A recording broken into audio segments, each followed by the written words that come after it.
അവളുടെ അബോർഷൻ കഴിഞ്ഞെങ്കിൽ പ്രഗ്നൻസി കെട്ടുകഥയാണെന്ന് രാജപ്പൻ എന്തിനു പറയണം? അർച്ചനയും കുഞ്ഞും എവിടെയോ ഉണ്ടെന്ന് ജയന്തി നടരാജനോട് പറയുന്നു. അർച്ചന വിഷമിക്കരുത്. അർച്ചനയെ നേരിൽ കാണുന്നതോടെ അർച്ചനയെക്കുറിച്ചുള്ള സംശയങ്ങൾ സ്നേഹപ്രഭയുടെ മനസ്സിൽ നിന്ന് മായുന്നു. സുധി തിരിച്ചു വരുമ്പോ ഞാൻ നേരിടുന്ന വെല്ലുവിളി അതായിരിക്കും.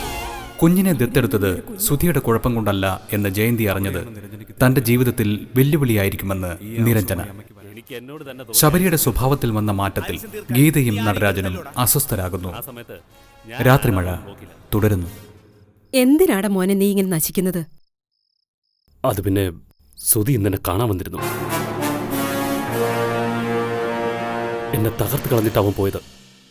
അവൻ എന്റെ നെഞ്ചത്ത് അവസാനത്തെ ആണി മേടിച്ചു. ശബരി ഇനി കുഴിയിലേക്ക് എടുത്താ മതി.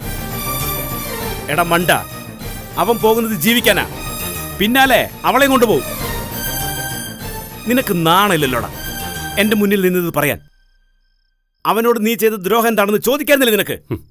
ഇത്രയൊക്കെ ചെയ്തിട്ടും നിങ്ങൾ അത് തന്നെ ചോദിക്കുന്നു. അവന്റെ ജീവിതത്തിന് നിങ്ങളെ ഞാൻ സമാധാനം പറയണ്ട.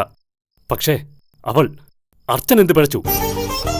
അവൻ ജീവനായി സ്നേഹിക്കുന്ന പെണ്ണവള്. നെഞ്ചുരുകിയ അവൻ ജീവിക്കുന്നത്. നിരഞ്ജനയ്ക്കിപ്പോഴും സുധിയുടെ മനസ്സിൽ സ്ഥാനമില്ലെന്ന് നിങ്ങൾ അറിയണം. നിർത്തടാ. പിന്നെ അവന്റെ ആരാടാ നിരഞ്ജന? മുഖത്ത് നോക്കി നിനക്ക് ചോദിക്കാൻ പാടില്ലായിരുന്നു. അത് ചോദിക്കാതെ ഇവിടെ വന്ന് നിന്ന് പുലമ്പുന്നു. അവന്റെ മനസ്സിനെ അത് കുത്തി നോവിക്കുന്നുണ്ടാവും. അതിനെ പെരുപ്പിച്ച് കാണിക്കാനല്ല നീ ശ്രമിക്കേണ്ടത്. നിനക്കൊരു തെറ്റുപറ്റി. അതിന്റെ പേരിൽ നീ സ്വയം ശിക്ഷിക്കരുത്. അർച്ചന വിളിച്ച കാര്യം അന്നേരത്തെ പേടികൊണ്ട് ഞാൻ ഇവരോട് പറഞ്ഞുപോയി. അവനെ വീണ്ടും അവൾ വിളിക്കാതിരിക്കാൻ ശ്രമിച്ചു. പക്ഷേ നിങ്ങളുടെ മുന്നിലേക്ക് വീണ്ടും ഞാൻ വന്നില്ലേ? നിങ്ങളത് ചെവി കൊണ്ടോ? ആ രാത്രി ഞാൻ മറക്കില്ല. അച്ഛാ. ആ, എന്താടാ നീ വീട്ടിലേക്കല്ല പോയത്? അത് പിന്നെ പകുതി ദൂരം വരെ പോയതാ. എന്താടാ? ആ സമയം എനിക്ക് അങ്ങനെയൊക്കെ തോന്നി. ഇവരിതെന്തു പറ്റി? നീ കാര്യം പറ. അർച്ചനയോട് നാളെ സുധിയുമായി ചെല്ലൂന്നാ ഞാൻ പറഞ്ഞത്. അങ്കിൾ, നാളത്തെ കല്യാണം മാറ്റിവെച്ചൂടെ? അർച്ചന പെട്ടെന്നത് പറഞ്ഞപ്പോ ഞാൻ പരിഭ്രമിച്ചു പോയി. നാളെ കല്യാണവും. അന്നേരം ഞാൻ എന്തൊക്കെ ചെയ്തെന്ന് എനിക്ക് തന്നെ അറിയില്ല. എന്താടാ മണിക്കൂറുകൾക്കുള്ളിൽ നിനക്ക് ഇങ്ങനൊരു മാറ്റം വരാൻ കാരണം? അർച്ചനയും സുധിയും തമ്മിലുള്ള അടുപ്പം എന്താണെന്ന് പിന്നീടാണ് ഞാൻ ചിന്തിച്ചത്. അതിനു മുമ്പ് നീ ഞങ്ങളോട് നിന്നല്ലോ. ഇപ്പൊ അവൾ പ്രഗ്നന്റ് അല്ലേ? പൊട്ടിക്കരഞ്ഞുകൊണ്ട് അവളത് പറഞ്ഞപ്പോ സുധിയുടെ കുഞ്ഞല്ലേ അർച്ചനയുടെ വയറ്റി വളരുന്നത്. ഒന്ന് ആലോചിക്കാൻ സമയം കിട്ടിയിരുന്നെങ്കിൽ നിങ്ങളോട് ഞാനിത് പറയില്ലായിരുന്നു. ശബരി തിരിച്ചു പോകാൻ നോക്ക. ഈ കല്യാണം വേണ്ടെന്ന് വയ്ക്കാമെങ്കിൽ. പിന്നെന്താ നീ അവനോട് ഇന്ന് പറയാത്തെ? അത് നിങ്ങളെ ഞാൻ വിവരം അറിയിച്ചു പോയില്ലേ? അവന്റെ സിം കാർഡ് ഞാൻ നശിപ്പിച്ചു. ഇനി നിങ്ങൾ തന്നെ ഇതിനൊരു പരിഹാരം കാണണം. അല്ലെങ്കിൽ ഈ രാത്രി തന്നെ ഞാനിത് അവനോട് പറയും. നീ ആരോടും പറയില്ല. നാളെ സുധിയുടെ വിവാഹമാ, ജസ്റ്റിസ് മാധവനുണ്ണിത്താന്റെ മകളുമായി. അത് നിശ്ചയിച്ച മുഹൂർത്തത്തിൽ തന്നെ നടക്കും. അതിനൊരു മാറ്റം വന്നാൽ പിറ്റേന്ന് പ്രഭാതം കാണാൻ പെരുമ്പടപ്പ് വിശ്വാസം ഉണ്ടാവില്ല. നടരാജൻ മകനോടൊന്ന് പറഞ്ഞു കൊടുക്ക. മോനെ, നീ അവിവേകൊന്നും കാണിക്കരുത്. അളിയൻ പറഞ്ഞതുപോലെ ചെയ്യും. നീ വീട്ടിലേക്ക് ചെല്ല്. നാളെ സുധിയുടെ വിവാഹം നടന്നേ പറ്റൂ. ഈ സമയം നമ്മൾ ഒരു മനസ്സോടെ നിൽക്കണം. നീ ഇപ്പം മാറ്റൊന്നും ചിന്തിക്കണ്ട. ചെല്ല്.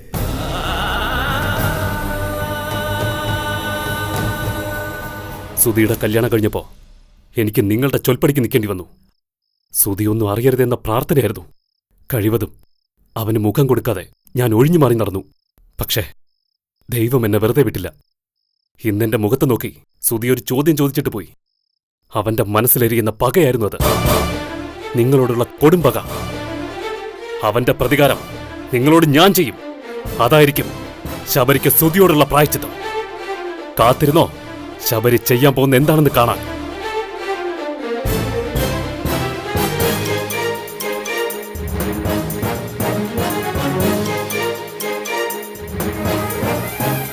Yellow bird, yellow bird, green bird, green bird, white bird, white bird, red bird. red bird.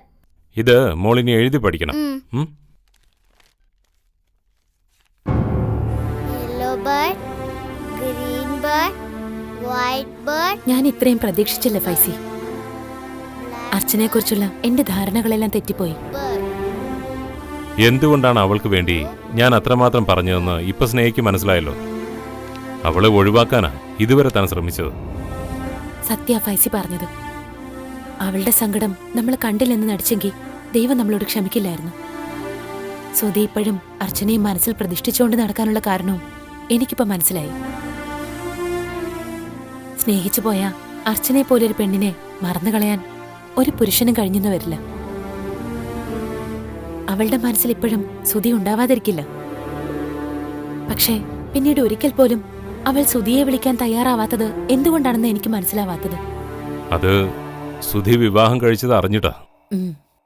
അവിടെയാണ് അവൾ തന്റെ അന്തസ് ഉയർത്തിപ്പിടിച്ചത്. ഒരു പെണ്ണിന്റെ ആത്മാഭിമാനം അവൾ കാത്തു സൂക്ഷിച്ചു. കുഞ്ഞുമായി രക്ഷപ്പെടാൻ പഴുതു തേടുമ്പോഴും അവൾ സുധിയെ വിളിച്ചില്ല. ഉള്ളിൽ സ്നേഹിക്കുന്നെങ്കിലും മറ്റൊരാളുടെ ഭർത്താവായി കഴിഞ്ഞ പുരുഷൻ അഭിമാനമുള്ള ഒരു പെണ്ണിന് അന്യപുരുഷൻ തന്നെയാ. ഉം. അർച്ചന കാണിച്ച ആ മനസ്സ് മതി അവൾ നമ്മളെ ചതിക്കില്ലെന്ന് മനസ്സിലാക്കാൻ. എനിക്കിപ്പോ അർച്ചനയെ വിശ്വാസമാണ്. അവളെ ആദ്യം കണ്ടപ്പോ തന്നെ എനിക്കത് ബോധ്യമായതാ. ഒന്നാലോചിച്ച അർച്ചനയും സുധിയും ജീവിതത്തിൽ ഒന്നാവേണ്ടവരായിരുന്നെന്ന് തോന്നും. നിരഞ്ജനയുടെ ഏറ്റവും പ്രിയപ്പെട്ട കൂട്ടുകാരിയായ താനും അത് ആഗ്രഹിക്കുന്നു. ഞാൻ പറഞ്ഞത് ഇനിയുള്ള ജീവിതമല്ല, അതൊരു കഴിഞ്ഞ കഥയായി തീർന്നില്ലേ.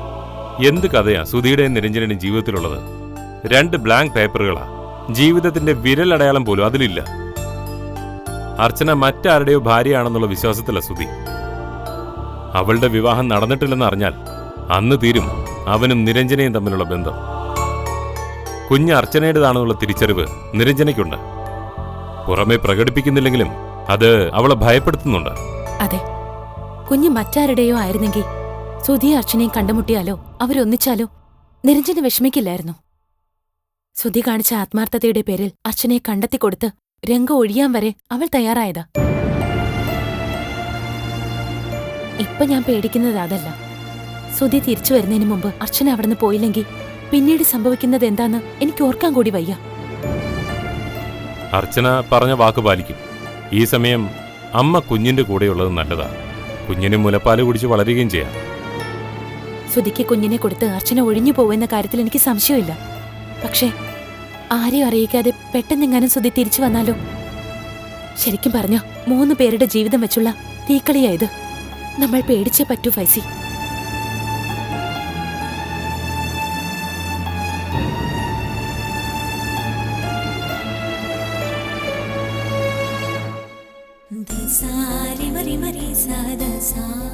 ഒരു ഓഫീസിൽ ചെന്ന് ജോലി ചെയ്യാനുള്ളതല്ലേ, കൊള്ളാവുന്ന ഒരു സാരി പോലും ചേച്ചിക്കില്ല. നാളെ നമുക്ക് കുറച്ച് ഡ്രസ്സ് എടുക്കാൻ പോവാം. ഇപ്പൊ ഉള്ളതൊക്കെ തന്നെ ധാരാളം. ഇനി അതിനുവേണ്ടി കാശൊന്നും കളയാൻ വയ്യ. കാശ് കളയുന്നതാണോ? കുറഞ്ഞത് 2-3 സാരിയെങ്കിലും വേണം. ഡ്രസ്സാ മനുഷ്യന്റെ വില നിശ്ചയിക്കുന്നത്. തൽക്കാലം ഇപ്പൊ ഉള്ളതൊക്കെ മതി മോളെ. ആ പിന്നെ നീ പറഞ്ഞില്ലേ ഡ്രസ്സിലാ വിലയുണ്ടാവുന്നേന്ന്? എന്താ സംശയം? നല്ല ഡ്രസ്സ് ധരിച്ചാൽ മാത്രം മതിയോ? നല്ല പെരുമാറ്റവും വേണ്ടേ? എനിക്ക് തോന്നുന്നത് മനുഷ്യൻ അവന്റെ കുറവ് നികത്താന് അണിഞ്ഞൊരുങ്ങുന്നതെന്ന്.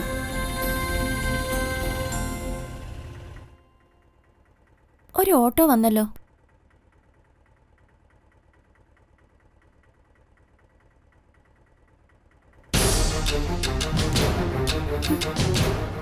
എത്രയായി? 50 രൂപ. ആ ശരി. ആര്? മോളെ ശബരിയ, സുധയുടെ കസിൻ. കുഞ്ഞമ്മ ഇവിടെ ഇല്ലല്ലോ, നമ്മൾ എന്ത് ചെയ്യും? ചേച്ചി അകത്തേക്ക് വെക്കൂ, അയാളെ ഞാൻ കൈകാര്യം ചെയ്തോളാം.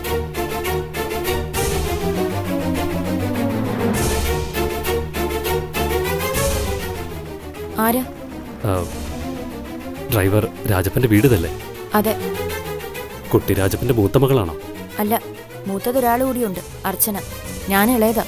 ഓ, എന്താ ഇയാളുടെ പേര്? നിങ്ങളെന്താ പെണ്ണു ചോദിച്ചു വന്നതാണോ നാളും പേരും ചോദിക്കാൻ? നിങ്ങൾ ആരെന്ന് പറ. അച്ഛൻ അന്വേഷിച്ച് വന്നതാണെങ്കിൽ അച്ഛൻ ഇവിടെ ഇല്ല. വീട്ടിൽ വരുന്നവരോട് അകത്ത് കയറി ഇരിക്കാൻ പറയുന്നൊരു മര്യാദയുണ്ട്. ഹാ, ആളും തരോ അറിഞ്ഞിട്ടേ അകത്ത് കയറ്റണോന്ന് അറിയാൻ പറ്റൂ. എന്റെ പേര് ശബരിന. അർച്ചനെ ഒന്ന് കാണാൻ വന്നതാ. ഓ, നിങ്ങളാണല്ലേ ശബരി, സുധീഷിന്റെ കസിൻ. അർച്ചനെ അന്വേഷിച്ച് വരാൻ നാണമില്ലേ നിങ്ങൾക്ക്? ഞങ്ങളുടെ ചേച്ചിയുടെ ജീവിതം തകർത്തത് നിങ്ങൾ ഒരുത്തനാ. അച്ചുവേച്ചിയുടെ ഫോൺ എടുത്തിട്ട് അന്ന് നിങ്ങൾ എന്തൊക്കെയാ പറഞ്ഞത്? രാവിലെ സുധിയും കൂട്ടി വരാന്നല്ലേ? എന്നിട്ട് എവിടെ സുധി? ചോദ്യനാ നിങ്ങള്. ഇനി നിങ്ങൾക്ക് എന്താ വേണ്ടത്? അച്ചുവേച്ചി എവിടെ ഉണ്ടെന്ന് അറിയണം അല്ലേ? പോലീസും പട്ടാളവും വെച്ചെന്ന് ആ പാവത്തെ ദ്രോഹിക്കണം. നിങ്ങളൊക്കെ മനുഷ്യരാണോ? പാവപ്പെട്ട വീട്ടിലെ പെൺകുട്ടികൾക്ക് നിങ്ങൾ പുല്ല് വില പോലും കൽപ്പിക്കില്ല. അവർക്കൊരു ജീവിതം ഉണ്ടെന്ന് നിങ്ങളെ പോലുള്ളവർക്ക് അറിയണ്ട. എനിക്കൊരു തെറ്റുപറ്റിപ്പോയി. അതിന്റെ കുറ്റബോധത്തിലാണ് ഞാനിപ്പോ ജീവിക്കുന്നത്. നിങ്ങൾക്ക് കുറ്റബോധോ? അത് ഇവിടെ വന്ന് പറയണ്ട.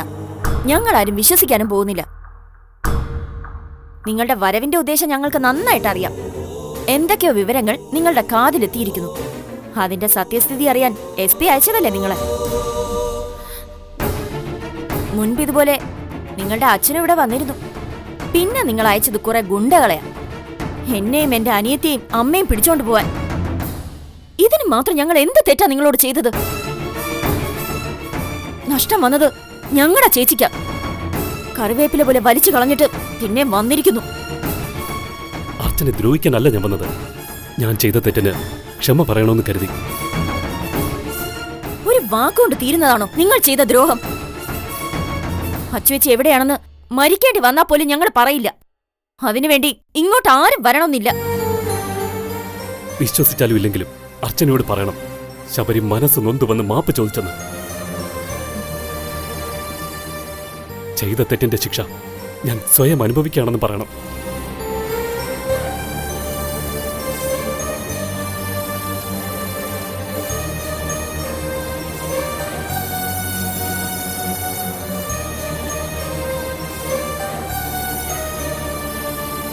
അയാള് പറഞ്ഞതൊക്കെ ചേച്ചി കേട്ടില്ലേ?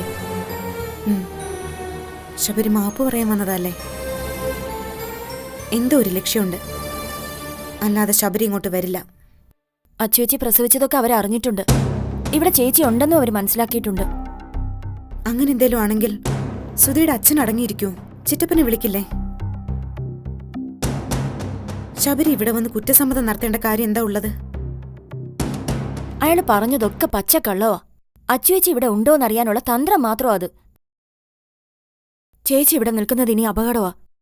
ചേച്ചി അന്വേഷിച്ച് ആരും വരില്ലെന്നാ ഞാൻ കരുതിയത്. ചേച്ചി പ്രസവിച്ച വിവരം അവരറിഞ്ഞിട്ടുണ്ടെങ്കിൽ നമുക്കിനി സ്വസ്ഥത തരില്ല.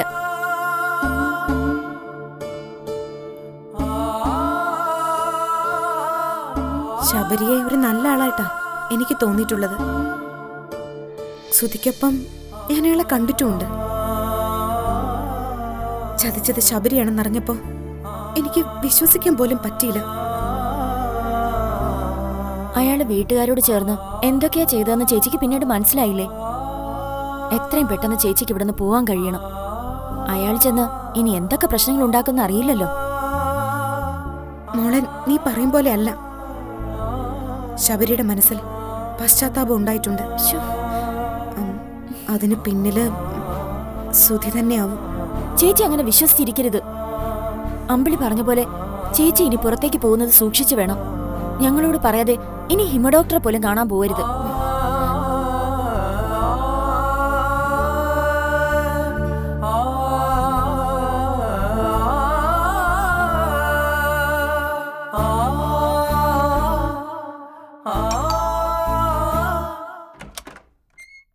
കേറി വാ. അകത്തേക്ക് വാ.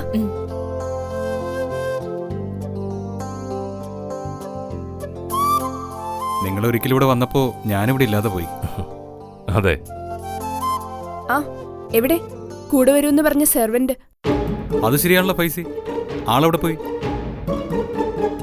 കട്ടപ്പനയിലെ അവളുടെ വീട്. സുധിയോട് ഞാൻ പറഞ്ഞില്ലേ, അവിടെ സ്റ്റേഷനിൽ പോലീസുകാർക്ക് അല്ലറ ചില്ലറ സഹായം ചെയ്യുന്ന ഒരു യൂട്യൂബിന്റെ മോളാ. അയാൾക്ക് ഇപ്പം നല്ല സുഖമില്ല. 2 പെൺകുട്ടികളാ. എവിടെയെങ്കിലും ജോലി ശരിയാക്കി തരുമെന്ന് എന്നോട് ചോദിച്ചിരുന്നു. ആ ഓർമ്മ വെച്ചാ ഞാൻ വിളിച്ചതും വരാന്ന് സമ്മതിച്ചതും. അല്ല, എന്നിട്ട് എന്തു പറ്റിയെന്ന് ഫൈസി പറ. രാത്രി അവൾ വിളിച്ചു. കിട്ടൂപ്പിനൊരു ശ്വാസം മുട്ട്. ഹോസ്പിറ്റലിലേക്ക് കൊണ്ടുപോകുന്നതിന് മുമ്പാ അവൾ എന്നെ ഫോൺ വിളിച്ച് പറഞ്ഞത്. അപ്പോ ആ പ്രതീക്ഷയും പോയി. അങ്ങനെ വിചാരിക്കണ്ട. 2 ദിവസം കഴിയുമ്പോൾ അവൾ ഇങ്ങ് വരും. ചിലപ്പോ വീട്ടിൽ ചെന്ന് കൂട്ടിക്കൊണ്ട് വരേണ്ടി വരും. അതൊക്കെ വേണ്ട വിധം ഞാൻ ചെയ്തോളാം. 2 ദിവസം നീ ഒന്ന് അഡ്ജസ്റ്റ് ചെയ്യ. അതല്ലാതെ എനിക്ക് വേറെ വഴിയില്ലല്ലോ. കുഞ്ഞിന്റെ അമ്മ പിന്നെ വല്ല പ്രശ്നത്തിന് വന്നായിരുന്നോ? ഇല്ല, അതിനു പിന്നിൽ കളിച്ചത് ആ റാക്കറ്റ് തന്നെയാ. ഇപ്പോഴാ ആശ്വാസമായത്. കുഞ്ഞിനെ കൊണ്ടുപോയത് പോലീസാണെന്ന് അവർക്കറിയാം. പോലീസിന്റെ കയ്യിൽ കുഞ്ഞുണ്ടെങ്കിൽ അതിനെ പുറത്തു കൊണ്ടുവരാനായി പിന്നീട് അവരുടെ ശ്രമം. അതിനാ അവരമ്മയെ രംഗത്തിറക്കിയത്. ആ സത്യം അവർക്ക് പുറത്ത് പറയാനും പറ്റില്ല. ഫൈസിയുടെ സ്റ്റേഷൻ പരിധിയിലല്ലേ സംഭവം നടന്നത്? പിടികൂടിയത് എന്റെ സ്റ്റേഷൻ പരിധിയില്ല. പക്ഷേ ഞാൻ അവരെ ഫോളോ ചെയ്തത് നെയ്യാറ്റിൻകര സ്റ്റേഷൻ പരിധിന്നാ. ഞാൻ നെയ്യാറ്റിൻകരയിൽ നിന്ന് തിരിച്ചു വരുന്ന വഴിക്കാ ആ വണ്ടി കണ്ടത്. ഏത് സ്റ്റേഷനിലെ പോലീസാണെന്ന് അവർക്ക് നിശ്ചയമില്ല. അങ്ങനെ ആ ടെൻഷനും ഒഴിഞ്ഞു. കുഞ്ഞിന്റെ കാര്യത്തിൽ ഇനി ഒരു ടെൻഷനും വേണ്ട. നിങ്ങൾ അതങ്ങ് മറന്നാ മതി. ഞാൻ എന്നേ മറന്നതാ. സുധിയ ഇടയ്ക്കിടയ്ക്ക് അത് ഓർമ്മപ്പെടുത്തുന്നേ. നീ വന്നേ.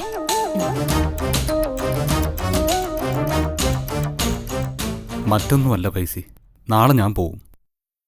ഇനി ഇതിന്റെ പേരിൽ ഒരു ഇഷ്യൂ വന്നാൽ നിരഞ്ജനെ കൊണ്ട് മാത്രം ഒന്നും ഫേസ് ചെയ്യാൻ പറ്റില്ല.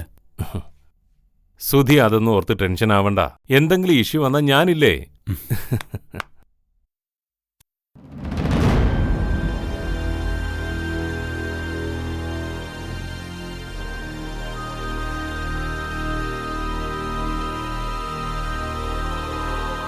വരുന്നുണ്ട്. ഞങ്ങൾ വന്നിട്ട് എത്ര നേരമായി മോനെ? നിനക്കൊന്ന് താഴേക്ക് ഇറങ്ങി വരാൻ എന്താ എത്ര താമസം? എനിക്കെന്ത് റോളാ ഇവിടെ ഉള്ളത്? നീ ട്രെയിനിങ്ങിന് പോകുന്നില്ലെന്ന് കേട്ടു. ഓ, എന്തിനാ? ജീവിക്കാൻ വേണ്ടി. ഞാനായിട്ടൊന്നും സമ്പാദിക്കേണ്ട കാര്യമില്ലല്ലോ അങ്ങളെ. ഒരു ജോലി എന്ന് പറയുന്നത് സമ്പാദ്യാണോ?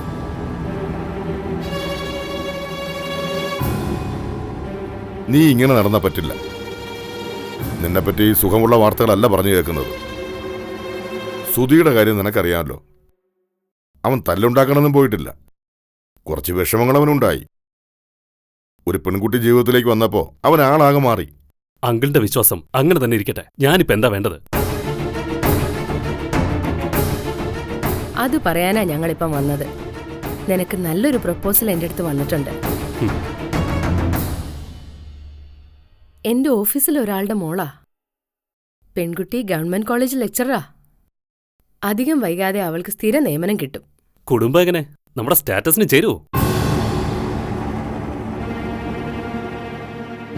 അത് നീ ഞങ്ങളെ കളിയാക്കിയതാണെന്ന് മനസ്സിലായി. ആന്റി ഇത്രയും ഉത്സാഹം കാണിച്ച് ഒരു പ്രപ്പോസൽ കൊണ്ടുവരുമ്പോ ഞാൻ കളിയാക്കാൻ പാടുണ്ടോ?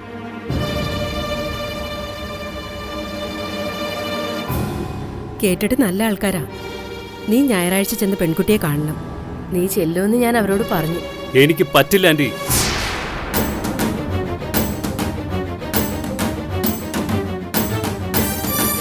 എനിക്കൊരു ശാപം കിട്ടിയ കാര്യം ആന്റിക്ക് അറിയാലോ. അർച്ചനയുടെ ശാപം. ശാപമോക്ഷം കിട്ടാതെ എനിക്കൊരു വിവാഹം ഈ ജന്മം നടക്കില്ല. അവന്റെ ഒരു അർച്ചന. നീ എന്താടാ ഞങ്ങളെ പരിഹസിക്കാണോ? നിങ്ങൾക്കത് പരിഹാസമായി തോന്നിയാൽ ഞാനെന്ത് പറയാനാ? ഒരിക്കലൊരു വിവാഹം മുടങ്ങിപ്പോയെന്ന് വെച്ച് ഇതങ്ങനെ ആവില്ല. ഞാൻ എല്ലാ കാര്യങ്ങളും അവരോട് പറഞ്ഞിട്ടുണ്ട്. ഞാനൊരു കാര്യം എല്ലാവരോടും പറയാം. എനിക്ക് വേണ്ടി ആരും പെണ്ണന്വേഷിച്ച് ബുദ്ധിമുട്ടണ്ട. എന്താ നിനക്ക് കല്യാണം കഴിക്കാൻ ഉദ്ദേശമില്ലേ? അത് ഞാൻ വിധിക്ക് വിട്ടുകൊടുത്ത കാര്യമാണ്. നിന്നെ ഞങ്ങൾ അങ്ങനെ അഴിച്ചു വിട്ടിട്ട് വേണ്ടേ? എന്നാ ഒരു തൊടലെടുത്തിന്റെ കഴുത്ത് കെട്ടിയിട്. എന്താ നടരാജ ഇവൻ ഇങ്ങനെയൊക്കെ പറയുന്നത്? സുധിയോട് നമ്മൾ ചെയ്ത അപരാധത്തിന് പ്രതികാരം ചെയ്യവൻ. ഇവനെ കുറിച്ച് അഭിമാനിച്ചതാ ഞാൻ. ഞാൻ ഇങ്ങനെയൊക്കെ അങ്ങ് ജീവിക്കുമകളെ. കെട്ടണമെന്ന് തോന്നിയാൽ ഏതെങ്കിലും ഒരു പെണ്ണിനെ ഞാൻ ഇങ്ങോട്ട് വിളിച്ചോണ്ട് വരും. അത് ഈ വീട്ടിൽ നടക്കില്ല. നീ കെട്ടിയില്ലെങ്കിൽ എനിക്ക് ഒന്നുമില്ലടാ. ഇത് തന്നെയാ പണ്ട് അങ്കിള് സുധിയോടും പറഞ്ഞത്. പക്ഷെ സുധിയല്ല ശബരി. കൊടുക്കേണ്ടടുത്ത് മർമ്മം നോക്കി കൊടുക്കാൻ എനിക്കറിയാം.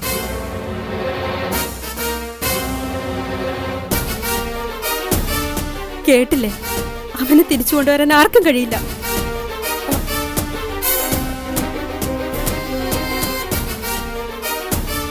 അവൻ കൈവിട്ടു പോയി അളിയ.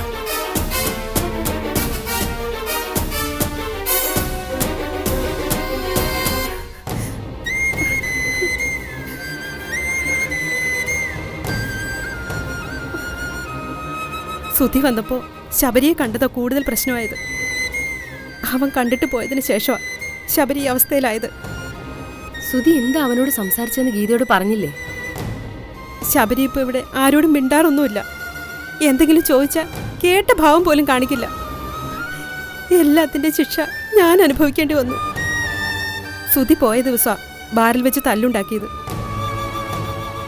അതിനു മാത്രം എന്തായിരിക്കും അവൻ പറഞ്ഞിട്ടുണ്ടാവുക? വേറൊരു പെണ്ണിനെ കല്യാണം കഴിച്ച് അവളുടെ കൂടെ ജീവിക്കുന്ന സുധിക്ക് ഇതിന്റെ വല്ല ആവശ്യമുണ്ടോ? എന്റെ എല്ലാ പ്രതീക്ഷകളും ഇല്ലാതായി. ഇനി ഞാൻ എന്തിനു ജീവിക്കണം? സുധി പോയി കഴിഞ്ഞാൽ ശബരിയിലൊരു മാറ്റം വരും. അർച്ചനയെപ്പറ്റി സുധി എന്തെങ്കിലും സംസാരിച്ചു കാണും. അതിന്റെ കുറ്റബോധ ശബരിക്ക്. അത് മാത്രമല്ല, സുധിക്ക് കഴിയാത്ത പ്രതികാരം ശബരിയെ കൊണ്ട് ചെയ്യിപ്പിച്ച് കാണാനാ സുധി ആഗ്രഹിക്കുന്നത്. ശബരി പറഞ്ഞത് ഞാൻ കേട്ടതാ. ഏതെങ്കിലും ഒരു പെണ്ണിനെ അവൻ വീട്ടിലേക്ക് വിളിച്ചുകൊണ്ട് വരുമെന്ന്. അവനത് ഉപദേശിച്ചു കൊടുത്തത് സുധിയാ. സുധി അങ്ങനെ പറയുമെന്ന് എനിക്ക് തോന്നുന്നില്ല. ജയന്തി അതേ പറയൂ. മോനെ കുറ്റപ്പെടുത്താൻ പറ്റില്ലല്ലോ ജയന്തിക്ക്. നഷ്ടം എനിക്കാ. അവന്റെ അച്ഛനെ ഇതൊന്നും ബാധിക്കില്ലല്ലോ. ഞാൻ സുധിയെ വിളിച്ച് ചോദിക്കുന്നുണ്ട്. അവന്റെ മനസ്സിൽ വിഷം കുത്തിവെച്ചിട്ട് ചോദിച്ചിട്ട് എന്ത് കാര്യമുള്ളത്? സുധി അങ്ങ് പോവും. എന്റെ മോൻ ഇവിടെ കിടന്ന് നശിക്കുകയും ചെയ്യും.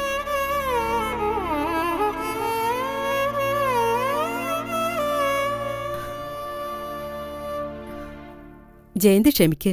ഞാൻ എന്റെ സങ്കടം കൊണ്ട് പറഞ്ഞു പോയതാ. ഞാൻ വേദനിക്കുന്നത് ഗീതയുടെ വാക്കുകൾ കേട്ടല്ല. എന്റെ മനസ്സിൽ സുധിക്കുള്ള സ്ഥാനം ശബരിക്കുമുണ്ട്. അവൻ വഴിതെറ്റുന്നത് എനിക്ക് കണ്ടു നിൽക്കാൻ കഴിയില്ല. ഞാൻ ഉള്ളിലടക്കുന്ന നൊമ്പരങ്ങൾ എന്താണെന്ന് ഗീതയ്ക്ക് അറിയില്ല. വേറൊരമ്മയ്ക്കും ഇങ്ങനൊരു വിധി താങ്ങാനും കഴിയില്ല. ഉള്ളിലൊരു അഗ്നികുണ്ഡവുമായി ജീവിക്കാന്ന് പറയാറില്ലേ? ഞാനിപ്പോ അനുഭവിക്കുന്നത് അതാ. ഇപ്പോ ഈ വേദന കൂടിയായി. ഞാൻ ആരെ കുറ്റപ്പെടുത്തും എനിക്ക് തന്നെ അറിയില്ല.